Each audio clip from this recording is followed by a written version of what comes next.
Hey everybody. So my name is Maria. I go by Angel. I go by Moonchild. But the name of my page is Control Alt Zen.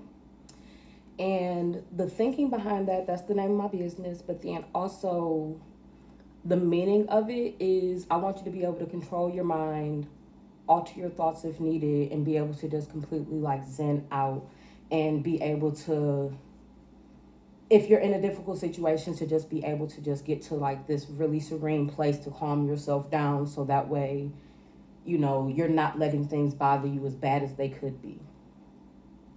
I'm not the best at that yet.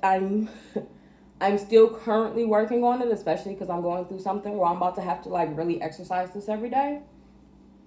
But my channel is basically just to, it's going to have guided meditation on it. It is going to have like just different things that I do to help me relax. So whether that's sage smudging, whether that's cooking, and I'm talking to y'all, it's going to be things on there that just kind of like help me relax.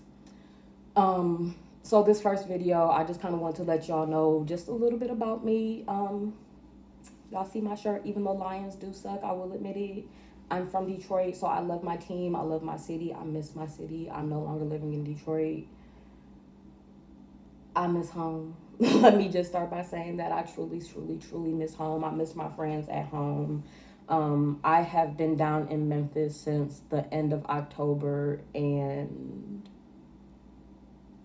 I'm still forming an opinion on it. I don't love it. I don't completely hate it, but I definitely don't love it. But hey, it is what it is. So, uh, I have been promising myself that I was going to start this YouTube channel and record a video for probably the last month and a half, maybe even 2 months. And to be completely honest with you, like I had every intention of doing it. And like I said, I'm going through stuff too. I'm not perfect. I don't have all the answers. Like I said, I'm just going through something right now where I have to practice what I'm preaching. So I feel like this channel will actually help me to do that because it'll get me centered. It'll get me centered to where I need to be able to handle the situation that I'm going through. But, I have honestly been depressed for the last couple months, and I don't like to say that out loud. Like, I literally was waking up every day sad. I literally woke up every day trying to figure out, like, find myself a reason to get out of bed because I just didn't want to. I just wanted to lay in bed. I didn't want to do anything. I didn't want to go to work. I didn't want to hang out with anybody. On top of the fact that I really don't have too many people down here. So that was just kind of a thing too because it's like, all right, well, I only have a certain few people down here. And, like I said, I miss my friends. I miss home. I miss being able to hang out with them. Like, yes, I can call them. We don't talk as much as we used to, which I'm trying to change that. I've tried to start talking to them more again, but I miss my friends. I miss being able to hang out with them. I miss being able to say, hey, I'm about to come over. Hey, why don't you come over here? We're about to cook. I'm about to cook y'all dinner. We're about to have our little intimate dinner parties. Like, I miss all of that. So I have been pulling myself out of that. This time a few years ago, I lost two people that, one person I was super duper close with. The other person, not so close, but they still meant something to me just because of what our relationship was with one another. So, this is honestly always a hard time of year for me. And the anniversary of the person I was super close with, their anniversary is actually coming up on May 4th. So, like I said, it's just a hard time of year for me. And today is the day that the other person passed away, and their birthday was April 19th. The other person's birthday was May 30th. His date is May 4th for the day that he passed away. So I'm dealing with that. It's hard every day, but it's especially hard around his birthday and around the day that he passed away. It is especially hard around her birthday and the day that she passed away, especially because of what our relationship was and what I felt like our relationship should be. But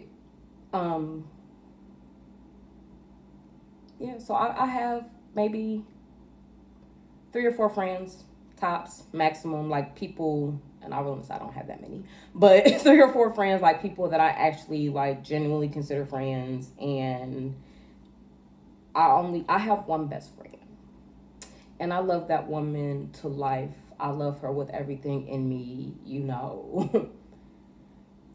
She knows if something was to happen to her, I will be after the person who did it to her. Like, I love that person to life.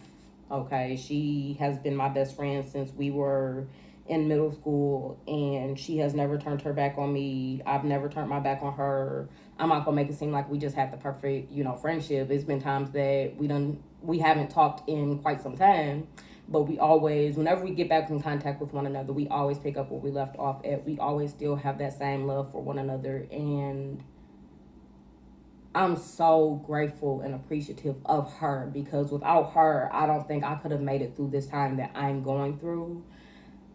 She is the only person that I can talk to about any and everything, and I absolutely love and appreciate her for it. And I told her, I literally just got off the phone with her too before I started making this video, and I told her, I'm like, no, I'm gonna see. She was like, I want to see it. So I'm like, no, you're gonna get the video because you're getting a shout out. I don't like to say people's names and stuff unless they give me permission, but I didn't ask her. So, I'm not gonna be saying anybody's names. I'm not gonna be saying anything like that. But yeah, so I'm not sure I understand. Sorry, I must have hit Siri on my watch, and now it doesn't want to. Sorry. So, I was recording on 2 phones because I have 2 phones, and I was trying to figure out why my iPhone stopped, but it's because I made a mistake and hit Siri. But I love that woman to life, to the moon and back. And I don't think anything could ever change the love that I have for that woman, just like I know nothing could ever change the love that she has for me. Like, that's my sister. That's my sister. Like, I don't care. Like, I don't care what anybody says. Like, I don't care what we go through. I don't care how bad we beef. And, like, even if we sit up here and literally told each other, if we would have hung up saying that we hated each other, and if she would have called me crying, if I would call her crying, like, if she was to call me and say, hey, I need you to come back to Michigan, if I was to call her and say, hey, I need you to come down here to Tennessee, like, we would do that for each other. We will honestly absolutely do that for each other unequivocally, without second guessing anything. It would just be like, all right, bet, when you need me there. As soon as possible, like, all right, I'm about to hang up with you, get a ticket, I'm going to call you back to let you know I'm going to be there. So, I love her. I miss her. We haven't hung out like we should because we was both in the same state. But we, of course, we're living our lives. She's married. She has kids. I'm a workaholic. I ain't had nothing better to do. I was single for 6 years, so I didn't have anything better to do but to work. So I was a workaholic. And I told myself that when I start visiting home, I'm going to make sure that I see her every time. Not going to lie to myself. When I visit home, I'm going to try to make sure that I see her every time I go home. Anytime that I'm on that side of town, I'll see her, because sometimes when I go home, I'm going to be going to a different part of the state to go visit different friends. But back to what this channel is about, back to what, all of this is about. I want people to be able to have an outlet. I want people to be able to know what to do when they get overly upset, what to do when somebody is getting under their skin, what to do when somebody is like constantly trying to push their buttons, and what to do when somebody's trying to constantly push your buttons and you try not to go there with that person. Like, I want you to know what to do. I want you to know how to calm yourself down. I want you to I want you to be able to not get that upset with anybody, because it's pointless, whether it be, yourself, your spouse, your parents, your children, a coworker, a teacher, a student, no matter who the person is. Like, I want you to be able to take a step back, even if it's, okay, I realize what this person is doing. Let me take a few deep breaths. Let me regather my thoughts and, let me, reconvene what this situation is and figure out how I can make this situation go better for me. So that's going to be the end of this first video. The next video, I'm going to have some type of probably guided meditation. Or I might just be talking to y'all like y'all here. And we're going to have us a little conversation, kind of. If you don't follow me on Facebook, you can go add my page, my personal page, Moonchild, MOON space CHILD. You can go follow my Instagram page, my personal Instagram page, LOCDANDTATTED.